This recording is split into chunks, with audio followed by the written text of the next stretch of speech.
सहारा की परिस्थितियों को, सहारा के प्रोटेस्ट को जिस तरह से दिखाया जा रहा है, उस पर खास करके मैं कहना चाहता हूं कि आप तमाम सहारियंस इस बात को लेकर के बिल्कुल ना घबराएं कि जो सहारा शहर में चल रहा है उसके बाद सहारा के अस्तित्व पर खतरा आ गया है या किसी भी तरह का कोई आर्थिक संकट आ गया है। चिराग तले अंधेरा है। जैसे ही 14 अक्टूबर को सुप्रीम कोर्ट के द्वारा यह आदेश पारित होगा, आप देखेंगे कि सहारा उन तमाम बाधाओं से बाहर निकल जाएगी जिसके बारे में आज क्रिटिसाइज किया जा रहा है। जितने तरह की अफवाहें फैलाई जा रही है उस पर ध्यान न दे। जो कुछ भी होने वाला है ये तय हो गया है। सहारा की अडानी के साथ जो डील हुई है वो भी तय हो चुकी है। उस डील के बारे में अभी बताना असंभव है, लेकिन इतना तय है कि डील हो चुकी है और उस डील को सिर्फ और सिर्फ भुगतान को पूरे देश भर में समाप्त करने के लिए, जो सहारा की देनदारियां हैं उसको समाप्त करने के लिए ही डील किया गया है। इसलिए किसी भी तरह से किसी भी प्रकार की कोई संदेह न तो सहारियंस को रहना चाहिए, न सहारा के ऊपर जितने भी डिमांड करने वाले लोग हैं, चाहे वो निवेशक हो, थर्ड पार्टी इन्वेस्टर हो या किसी भी तरह के कोई ज्वाइंट वेंचर में सहारा के साथ पार्टनर रहे हो या किसी भी तरह के सहारा के साथ कोई भी वेंचर में आकर के और सहारा में निवेश किए हो, सबकी देनदारियों के लिए ही सहारा ने अडानी के साथ डील किया है।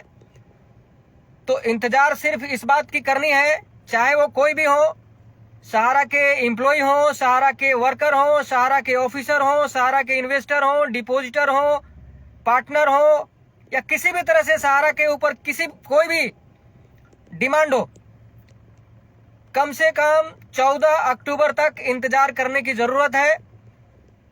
और 14 तारीख की सुप्रीम कोर्ट के आदेश आने के बाद फिर सब लोग स्वतंत्र होंगे, अपने अपने तरह से जो कुछ भी सहारा के ऊपर कार्रवाई करना होगा या जो कुछ भी स्टेप लेना होगा वो ले सकते हैं। लेकिन खास करके हमारे सभी सहारियंस, जो खास करके डेडिकेटेड सहारियंस हैं, जो सहारा के साथ काफी वर्षों से जुड़े हुए हैं, तो उन्हें 14 तारीख तक इंतजार जरूर करना चाहिए, क्योंकि 14 तारीख की जो सुप्रीम कोर्ट की सुनवाई है उसमें ये कंफर्म हो जाएगा कि आपका भविष्य, आपका भुगतान कब तक और कितना मिलने जा रहा है। उससे पहले किसी भी आंदोलनकारियों के बहकावे में आकर के जो आज तथाकथित सोशल मीडिया में सुप्रीम कोर्ट को घेरने की बात चल रही है, उसमें सहभागी न बने। सारा इंडिया परिवार का इतिहास रहा है।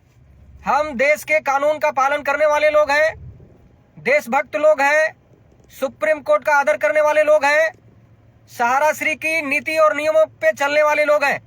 इसलिए मैं तमाम उन डेडिकेटेड सहारियन से खास करके अनुरोध करना चाहता हूं कि जो लोग आज भी सहारा के प्रति अपनी आस्था बनाए हुए हैं, सुप्रीम कोर्ट के खिलाफ किसी भी तरह की कोई भी आंदोलन में सहभागी न बने। 14 तारीख के बाद अगर आपको ऐसा लगेगा कि सहारा आपके साथ अन्याय किया है, तब आप अपना स्टेप लेने के लिए, इस तरह की कार्रवाई करने के लिए आप बिल्कुल स्वतंत्र हैं। लेकिन मेरा खास रिक्वेस्ट है कि आप लोग 14 अक्टूबर तक इंतजार करें। मुझे पता है, मैनेजमेंट को भी पता है, हम सब कितने परेशान हैं, सबकी आर्थिक स्थितियां खराब है, कोई इससे अछूता नहीं है। न तो कन्हाई से अछूता है, न मैनेजमेंट अछूता है, न किसी भी तरह का कोई एजेंट अछूता है, न कर्मचारी अछूता है। सब लोग 2014 से आज तक परेशान है, सबकी आर्थिक स्थितियां खराब है। सिर्फ कर्मचारियों की जो सैलरीड पर थे उन्हीं की आर्थिक स्थिति खराब नहीं है, हम सब फील्ड वर्करों की भी आर्थिक स्थिति खराब है। लेकिन जिस तरह से आज पिछले 12 वर्षों से सहारा के साथ रहे हैं, मैनेजमेंट के ऊपर भरोसा किए हैं, हम उम्मीद करेंगे कि 14 तारीख तक आप लोग जरूर भरोसा करेंगे। जिस तरह से आज पूरे सोशल मीडिया में सहारा को नीचा दिखा करके किसी भी तरह से सहारा के खिलाफ आंदोलन करने की बात जो चल रही है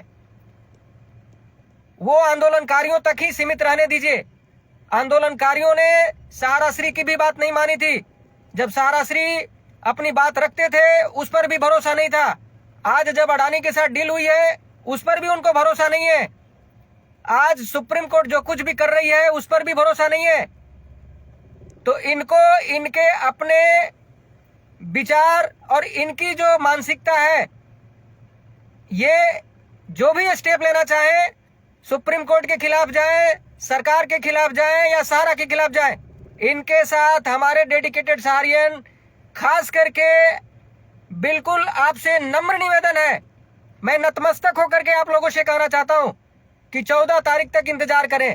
कन्हैया साहब भी 14 तारीख तक इंतजार करेगा और उसके बाद अगर लगेगा कि हमें भी प्रोटेस्ट करने की जरूरत है तो जरूर किया जाएगा, लेकिन 14 तारीख तक इंतजार करें, क्योंकि जो डील हुई है वो डील हमारे भविष्य के लिए ऑल ओवर इंडिया की देनदारी को पूरा करने के लिए ही हुआ है।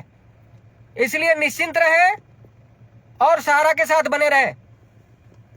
आज बहुत ही खुशी के साथ हर्षोल्लास से एक बात की घोषणा करना चाहता हूं कि जिस तरह से झारखंड के सभी अधिकारी, झारखंड के हमारे जितने भी सीनियर्स हैं, सीनियर कार्यकर्ता, ऑफिसर्स, ब्रांच को खुलवाने के लिए अपने अपने जिला के डीसी महोदय से मिलने की बात किए, आवेदन दिए, उसका रिजल्ट आना शुरू हो गया है।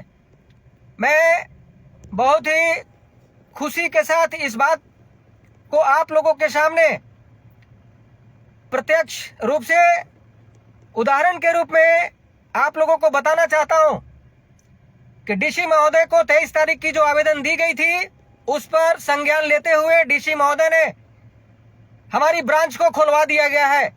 डीसी महोदय हमारी ब्रांच को खुलवा दिए हैं।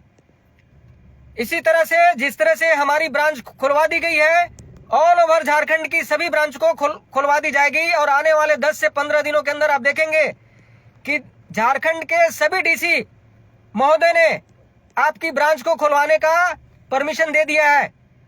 तो ये खुशी की बात है कि हमारी ब्रांच खुल गई है, डीसी महोदय का आदेश आ गया है, ब्रांच खुलना शुरू हो गया है। तो जिस तरह से डीसी महोदय हमारी ब्रांच को खोलने के लिए अपना सहारा के प्रति और सहारा के जमाकर्ताओं के प्रति जो अपना फर्ज निभाया है, उसके लिए डीसी महोदय को हम आभार प्रकट करते हैं, धन्यवाद देते हैं और उम्मीद करते हैं कि ऑल ओवर झारखंड के सभी डीसी महोदय हमारे ब्रांच को खुलवाने में मदद करेंगे। जिस तरह से अपनी ब्रांच खुली है उसी तरह से सभी ब्रांच को धीरे धीरे करके आने वाले 8-10 दिन में खोल दिए जाएंगे। हम अपने सभी ब्रांच के ब्रांच मैनेजर, फ्रेंचाइजी मैनेजर से प्रार्थना करना चाहते हैं कि जिस तरह से हमारी ब्रांच को खोली गई है, हमें भी उसी तरह से हमारे जितने भी निवेशक हैं उनकी डिफिशियंसी दूर करने के लिए, ब्रांच में एप्लीकेशन लोड करने के लिए पूरी तरह से प्रतिबद्ध होकर काम करेंगे। बिना कोई फी लिए, बिना कोई उनसे किसी भी तरह का धन वसूली किए हुए उनका आवेदन अपलोड करके उनका भुगतान करवाने में मदद करेंगे। आज जो सहारा की परिस्थिति बनी हुई है उसमें प्रथम प्राथमिकता यही है, हमारी पहली प्राथमिकता यही है कि लोगों का भुगतान सुनिश्चित हो, उनका भुगतान मिले और मैनेजमेंट भी इसी तरफ आगे बढ़ रही है।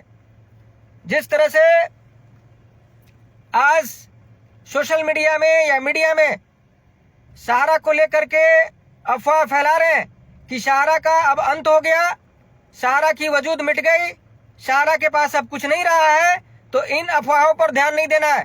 हमें सिर्फ और सिर्फ अपनी ब्रांचों से अपनी ब्रांच खोलकर अपना काम करना है, लोगों का एप्लीकेशन अपलोड करवाना है और उनका भुगतान करवाने में मदद करना है। क्योंकि सीआरसीएस की पोर्टल से 1000 करोड़ की जो कैश है वो भुगतान सुनिश्चित है, वहां से भुगतान मिलने जा रहा है।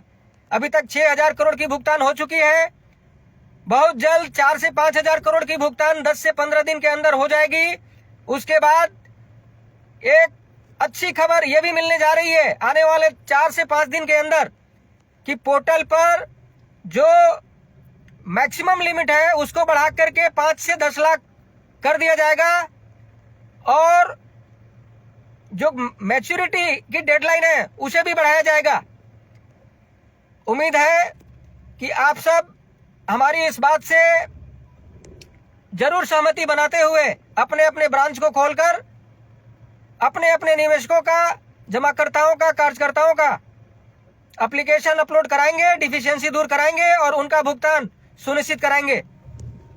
आज काफी लोगों का मुझे फोन आया, उसमें बहुत तरह की बातें कही जा रही है कि सहारा बेच करके भागने जा रही है, सहारा निवेशकों का भुगतान नहीं करने वाली है, सहारा शहर सील हो गया है, अब लोगों का भुगतान नहीं मिल पाएगा, अब लोगों का पैसा डूब गया।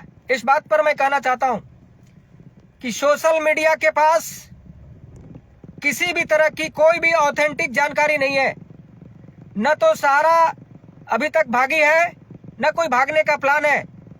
सहारा शहर जिस तरह से नगर निगम की कार्रवाई हुई है उसको लेकर के अगर किसी तरह की कोई अफवाह फैला रहा है तो इस तरह की अफवाह में उस पर विश्वास करना सही नहीं है, क्योंकि इससे पहले भी सहारा शहर सील हुआ था, इससे पहले सहारा स्टार भी सील हुआ था, इससे पहले एमबी वैली भी सील हुआ था। लेकिन उन सभी तरह की अवरोधों से, सभी तरह की जिस तरह की चुनौतियां सहारा को मिली, इन सबों से सहारा अपनी लड़ाई लड़ते हुए, आगे बढ़ते हुए, सारी तरह की अवरोधों को तोड़ते हुए फिर से सहारा शहर में भी काम की, सहारा स्टार में भी काम कर रही है और एमबी वैली में भी काम कर रही है। इसलिए ये जो कुछ भी हुआ है वो एक प्रक्रिया है, उस प्रक्रिया से डरने की जरूरत नहीं है। और जिस तरह से सहारा की वैल्यूएशन आकी जा रही है, सिर्फ चिराग तले अंधेरा की बात है, कुछ दिनों की बात है, किसी का भी पैसा डूबने वाला नहीं है, एक पैसा भी किसी का डूबेगा नहीं। 40,000 करोड़ बढ़ते बढ़ते कम से कम 6 से 8 महीने लग जाएंगे और ये 40,000 करोड़ बढ़ने के बाद आप देखेंगे कि देश में बहुत शांति का माहौल हो जाएगा। जो लोग आज गालियां दे रहे हैं वो भी सहारा श्री के फोटो पर फूल चढ़ाना शुरू कर देंगे। मैं यकीन के साथ कह सकता हूं कि आने वाले दिनों में लोगों की मानसिकता बदलेगी। लोग सहारा को जो गालियां दे रहे हैं वो सहारा श्री के फोटो पर फूल चढ़ाना शुरू कर देंगे। उस तरफ सहारा आगे बढ़ रही है, क्योंकि सहारा के पास देनदारी से 3 गुना ज्यादा की संपत्ति है और जो डील हुई है उससे भी कहीं ज्यादा की डील हुई है। तो घबराने की जरूरत नहीं है। सोशल मीडिया के ऊपर अफवाह जो फैला रहे हैं उस अफवाह में पड़ने की जरूरत नहीं है।